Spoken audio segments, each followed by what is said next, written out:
When two bikers began to harass a couple and their small dogs on the LA streets, they had no clue who they were tangling with. After escalating the situation by kicking the dogs merely for amusement, they soon realized they were targeting none other than action star Jason Statham, who was about to make them deeply regret their vicious actions. The streets of Venice, Los Angeles, were silent in the late afternoon. Jason Statham, adjusting his grey hoodie, aimed to keep a low profile as he emerged from his residence. His wife, Rosie Alice Huntington Whitley, was right behind him, gripping the leashes of their two miniature dachshunds, Dolly and Peggy. The dogs' little legs briskly moved along the pavement, their claws tapping a steady rhythm on the concrete. Jason, glancing at Rosie with a look of worry, questioned, "Are you sure it's wise for us all to head to the gas station together, especially with the dogs?" Rosie, her tone filled with patience, replied, "Jason, we've been through this. Dolly has been howling non-stop, refusing food and water since her favorite toy's batteries died." "I get that," Jason muttered, a blend of annoyance and tenderness in his voice. "But couldn't we have just bought the batteries online instead of dealing with days of Dolly's distress? You know how she gets. And now Peggy's starting to act out her stress too. That toy is the only thing that soothes them when they're anxious," Rosie explained. Jason, with a reluctant smile, admitted, "These two fur babies of ours are turning more into human babies by the day." As they started their walk, Rosie added, "Look, it's just a short trip to the gas station, 3 blocks away. We'll be back before you know it." Jason agreed, albeit with some hesitation. "I still think I should have gone alone. It would have drawn less attention." Rosie, motioning to their casual clothes and the quiet street, reassured him, "Who's going to notice us like this? Besides, it's a lovely evening, perfect for the dogs to get some air, and we might even enjoy a beautiful sunset on the way back."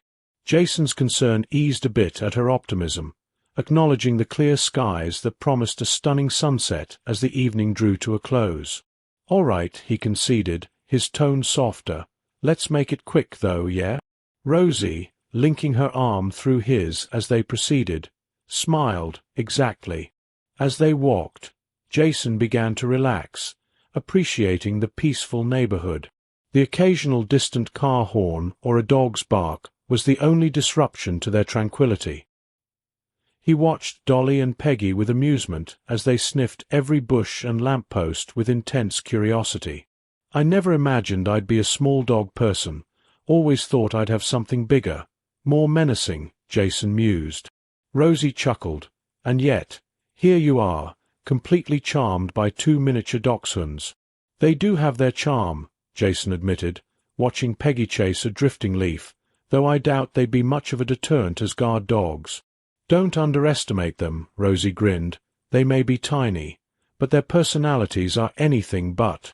Remember how Dolly scared off that delivery guy last week?" Jason laughed, recalling the incident. True, she nearly gave him a heart attack. As they neared the gas station, their peaceful walk was abruptly interrupted by the roar of motorcycle engines. Two bikers sped past, their remarks about the dogs cutting sharply through the air. Jason's expression hardened as he watched them disappear, the insult lingering long after they had gone. "Unbelievable," he muttered, his relaxed demeanor replaced by irritation. Rosie tightened her grip on the leashes, her concern palpable. "It's shocking to encounter such rude people here. Should we be worried?" "Most bikers I've met are decent, animal-loving folks," Jason reflected. "These two must be the exception." The incident cast a shadow over their outing, and as they approached the gas station, Rosie suggested, "Maybe we should turn back. It seems like bringing the dogs might have been a mistake." But Jason, eyeing the gas station just ahead, decided, "No, let's keep going. We're almost there. Might as well finish what we started." Rosie nodded, still uneasy. "Okay, let's hope they've moved on.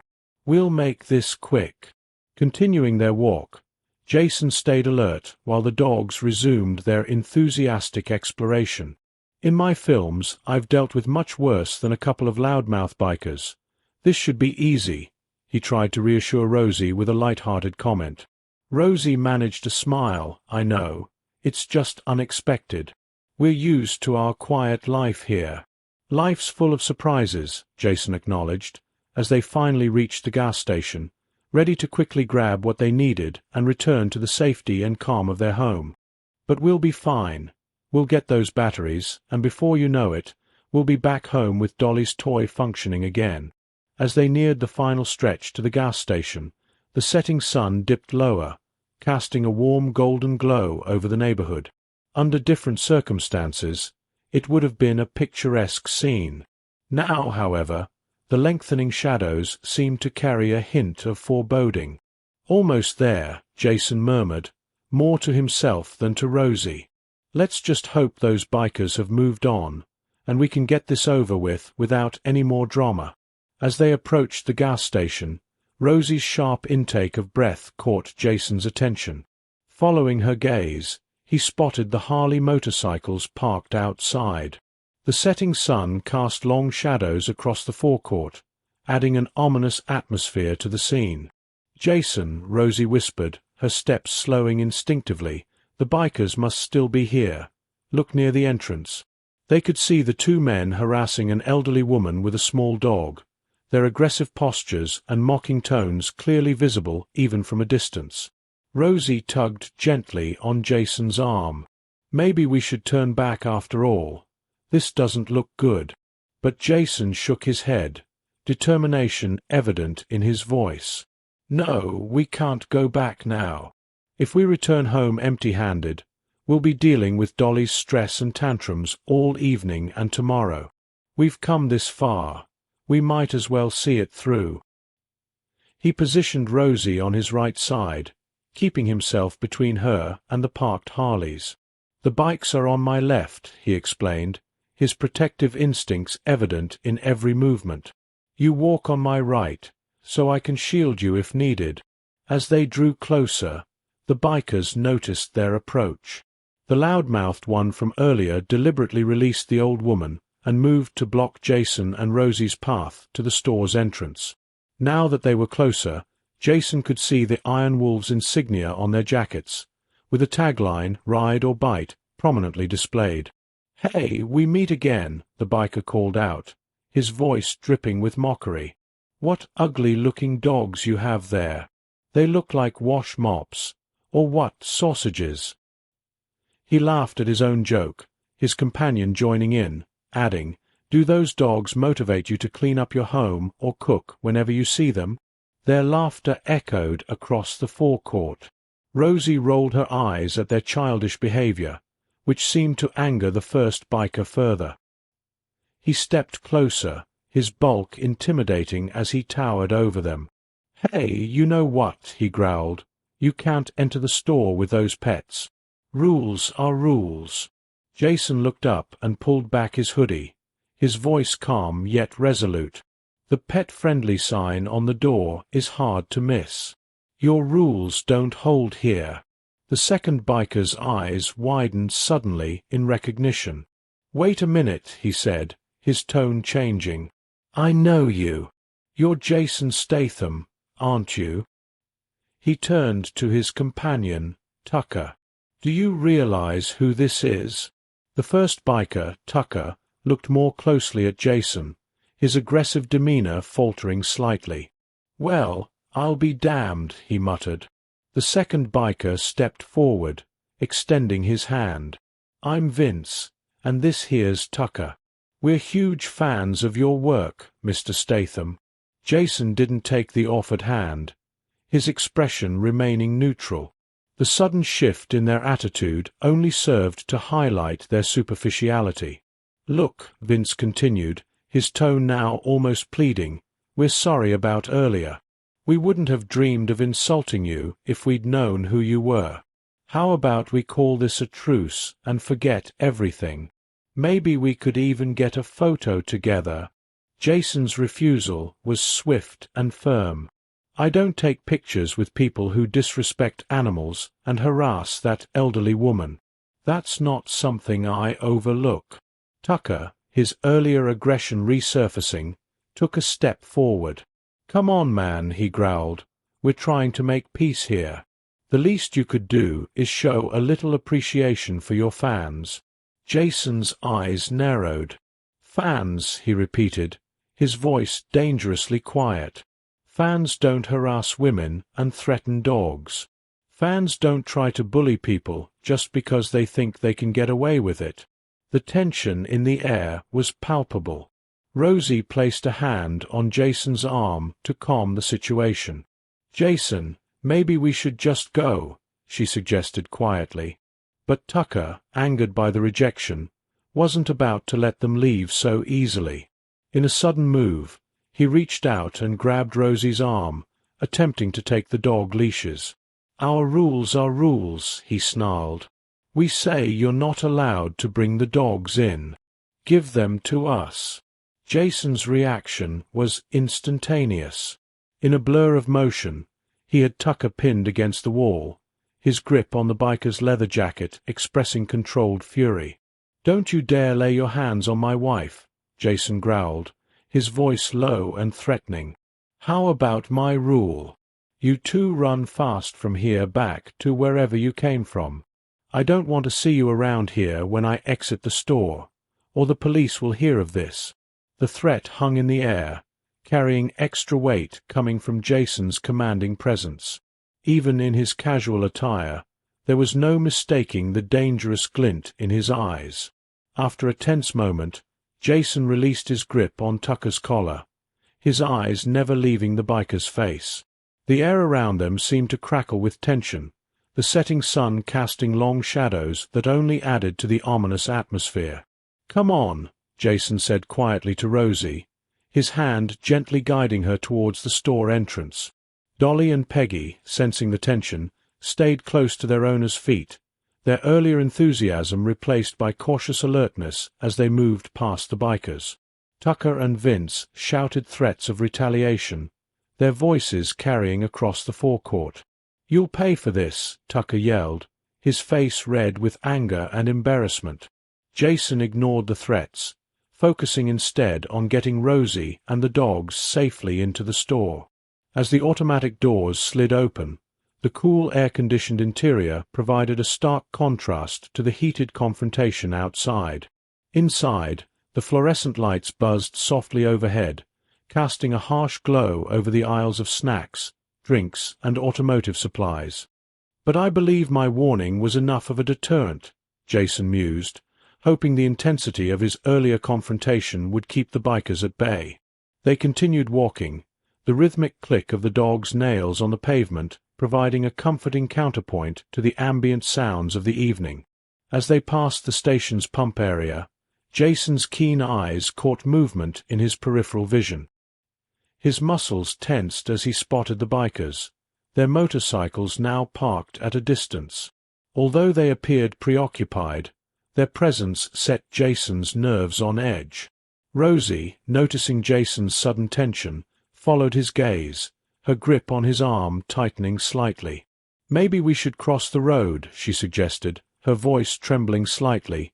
"Take an alternate route home." Jason considered her suggestion for a moment before shaking his head. "No," he said firmly. "The sunset is coming soon, and I don't want to show them we're afraid. We'll keep going. Just stay close to me." They continued their walk, trying not to stare or pay any attention to the bikers. The dogs, sensing the tension, walked closer to their owners, their earlier enthusiasm dampened. Jason and Rosie slowed their pace just as they passed the parked Harleys, casually thinking they might make it home without further incident. But as they walked past, Tucker sprang into action with a sudden aggressive movement, attempting to kick at the dogs. Jason reacted instantly, pushing Rosie aside and pulling hard on the leashes. Despite his quick reflexes, Tucker's boot made contact with Peggy. The small dog let out a sharp yelp of pain that quickly transformed into a growl. Before anyone could react, Peggy had sunk her teeth into Tucker's boot, refusing to let go even as Jason attempted to pull her away. The peaceful evening had shattered in an instant as Jason struggled to control Peggy and protect Rosie and Dolly. the air filled with Tucker's curses and the shocked exclamations of nearby witnesses. The confrontation they had hoped to avoid had found them anyway, and now they faced a dangerous and unpredictable situation. In the chaos following Peggy's defensive bite, Tucker's curses filled the air. "Damn mutt," he yelled, shaking his foot in an attempt to dislodge the determined dachshund. "You've ruined my boot." Despite the seriousness of the situation, Rosie couldn't help but interject, her voice sharp with a mix of fear and pride. "Dachshunds may be small, but they're fearless. You should have known better than to try and hurt them." Jason finally managed to pull Peggy away, her small body trembling with adrenaline as she continued to growl at Tucker. The biker's thick leather boot had protected him from injury, but his pride was clearly wounded. Enraged, Tucker attempted another kick, this time aiming for Dolly. Jason's voice cut through the tension like a knife. "Don't you dare try again," he warned, his tone deadly serious as he held up his phone. "Or the police will hear about this." The threat of police involvement seemed to give Tucker pause, but before the situation could de-escalate, Vince joined the confrontation. His earlier attempts at friendliness were gone, replaced by a venomous anger. "You've taken this to another level," Vince spat, his eyes darting between Jason and Rosie. "We were offering you peace, simply with a picture because we love your movies. But you treated us like we were lower than your servants." He paused, a malicious grin spreading across his face. "You think you're high and mighty with your celebrity status. Let me tell you, it won't keep you safe. We know where you live. The internet these days is so full of useful information, and more of us will come to your home." The threat hung heavy in the air, the implications clear. Jason's jaw clenched, his mind racing as he considered their options. After a moment of tense silence, he spoke, his voice low and controlled. "If you were real men, you'd settle this man-to-man," Jason challenged, his eyes never leaving Vince's face. Vince and Tucker exchanged a glance before Vince responded. "Our biker gang isn't just a gang. It's a pack, and a pack stays together." "Fine," Jason said, his tone indicating he was done with their posturing. "What do you propose?" The biker grins widened, a predatory gleam in their eyes. "Meet us here at the gas station at 4 a.m. tomorrow morning," Vince said. "Bring your dogs. We'll take you to a secret location for a little challenge."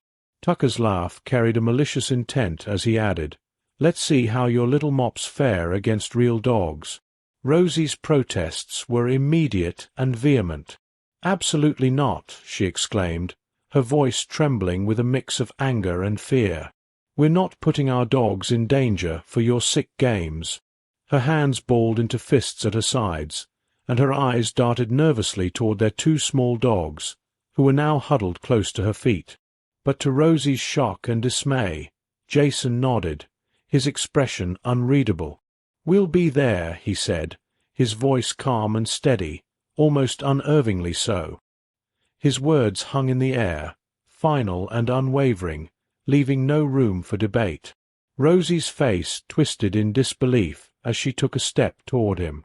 "Jason, what the hell are you thinking?" she hissed, lowering her voice as if the bikers might still be within earshot. "This isn't just some stupid dare. This is our dogs' lives we're talking about." Jason didn't answer. He turned on his heel and began walking away from the men, his hands buried in his hoodie pockets. Rosie's repeated questions, sharp and desperate, fell on deaf ears as they made their way back toward home.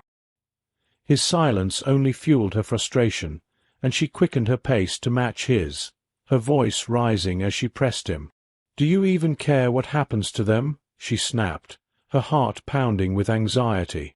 "Do you have any idea what you just agreed to?" Jason remained quiet, his jaw tight, his gaze fixed on the path ahead. The tension between them crackled like electricity, unspoken words hanging heavy in the air as they walked.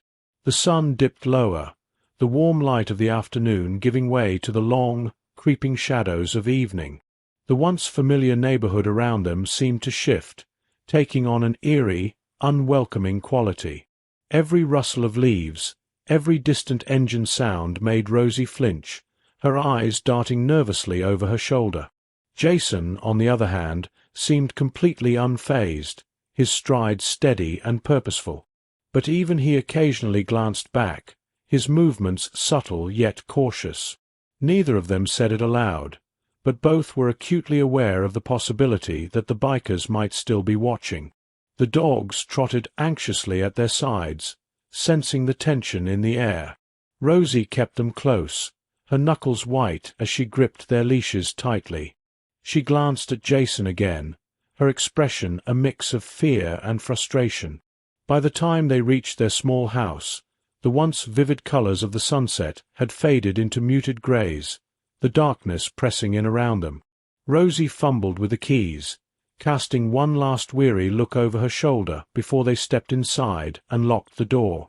Jason did a thorough check of the perimeter, ensuring they hadn't been followed.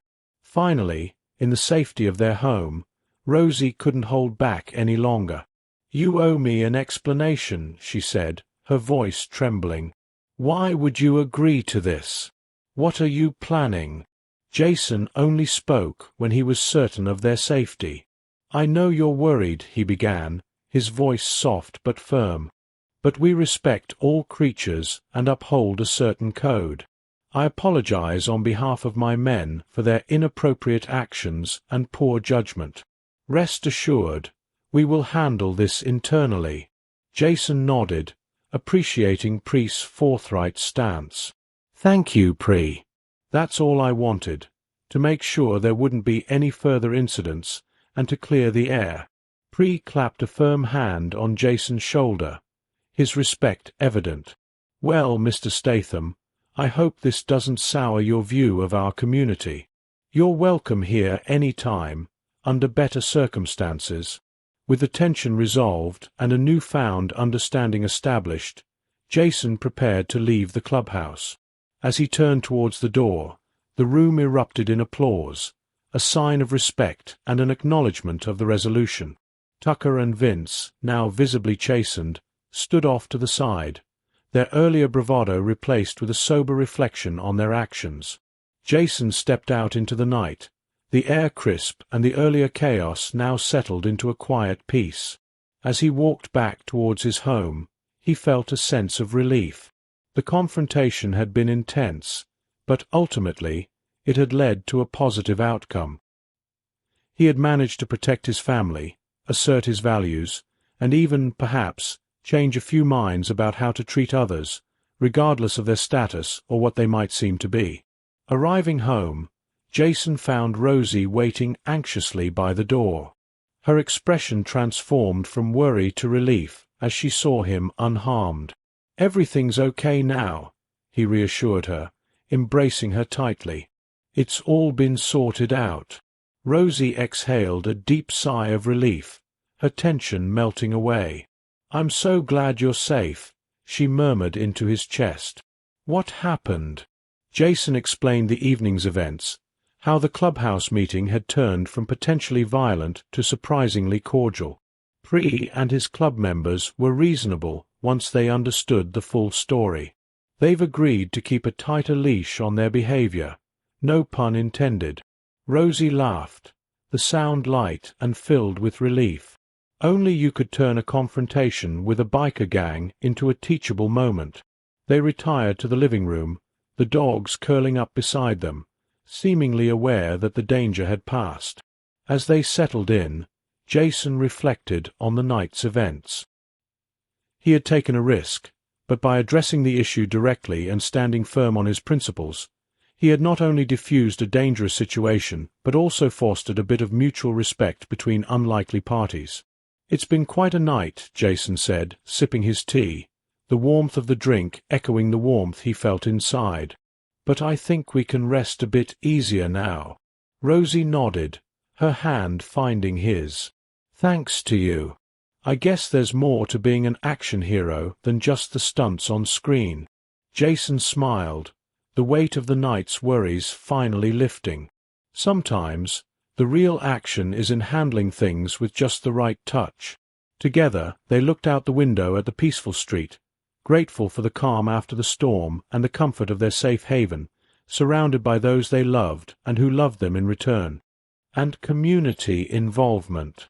As Jason settled into the comfort of his home, he looked down at Dolly and Peggy, their tails wagging with innocent joy, blissfully unaware of the drama that had unfolded. He realized that despite the stress of the evening, it had ended on a high note, revealing the goodness and potential for change that existed even in unexpected places. Rosie joined him, wrapping an arm around his waist as they watched the dogs play. "So, a biker club pet playdate, huh?" she mused, a smile tugging at her lips. "That's certainly something I didn't see coming." Jason chuckled, his eyes reflecting a mix of relief and amusement. "Neither did I. But it might just be the perfect way to show that more binds us together than holds us apart. Plus, it could be fun for Dolly and Peggy to meet some new friends."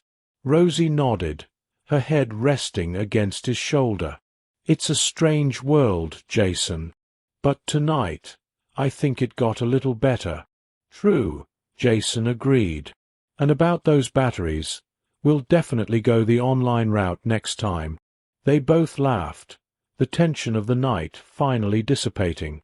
As they settled down for the evening, Jason thought about the unlikely friendships they might forge at the upcoming community event. It was a testament to how open dialogue and confronting issues directly could lead to understanding and even respect. The actions of a few didn't have to define the many, and tonight had proven just that. The experience had not only resolved a potential threat, but also opened up a new chapter for them in the community. It was a reminder that every challenge held an opportunity for growth and connection, and now Jason and Rosie could look forward to being part of something uniquely positive, a blend of their quiet family life and a vibrant community outreach. As the night drew to a close, with Dolly and Peggy finally settling down beside their bed, Jason reflected on the unexpected journey of the day. What had begun with apprehension had transformed into an opportunity for advocacy and friendship. It was a powerful reminder of the importance of standing up for what's right, the impact of compassionate leadership, and the unexpected paths to community solidarity. "Here's to new adventures," Jason whispered to Rosie as they turned off the lights, both feeling a renewed sense of purpose and connection to their community. The trials of the day had indeed brought unexpected rewards, and as they drifted off to sleep, they were grateful for the serendipitous twists of life that brought not just challenges, but also meaningful resolutions and new beginnings.